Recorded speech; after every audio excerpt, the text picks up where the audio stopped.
but mainly it's to the south. You can look at from our camera in the Dalles, pardon me, looking west towards Mount Hood, and those are scattered high clouds out there.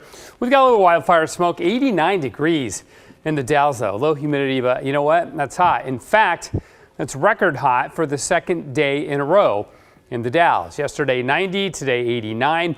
Hermiston, a record yesterday at 86. Troutdale on Sunday, 88. And yesterday up in Bellingham, Washington, also a record, pardon me, with 76 degrees. So I tell you what, man, the record highs, they just keep falling around the Northwest. Summer into fall. Portland, though, we cooled off significantly, not even making the 70s, let alone the 80s.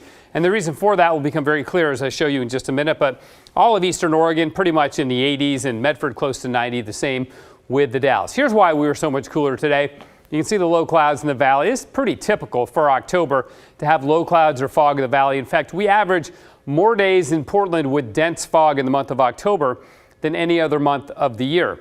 Kind of that sweet spot between, the days have gotten shorter, the nights longer, but we're still not getting a lot of wind with the stronger storms of winter to mix it out. So that's, I think, why October is that. So you can see the low clouds. They eventually burned off. It took a while in Portland, but we got into the sunshine. And Laurel mentioned the haze. We got some wildfire smoke from the Cedar Creek fire, kind of scattered around Oregon. It's not too thick. It's not too much. It's thicker up in Washington near the Bolt Creek fire there. No major weather systems coming our way to put the fires completely out. So let's spin down to the tropics just to take a look at this. It's a tropical storm, and its name is Pain. Yeah, that's right. Tropical storm Pain. Luckily, it's not going to bring any pain to the west coast because it's going to move very slowly to the north into the west, stay out to sea, and weaken and become a tropical depression, and the pain will be gone. All right, let's check out FUTURECAST. You can see the low clouds scattered in the valleys right here tomorrow morning. Then it burns off. We are left with sunshine. Thursday morning, the fog, the low clouds even more scattered, so it starts to get warmer. Thursday, Friday, and the weekend, we'll be well into the 80s, but tomorrow we're back in the mid-70s. Sunrise in the morning at 7:14 now, sunset at 6:43 as the days continue to contract. You know what's not contracting?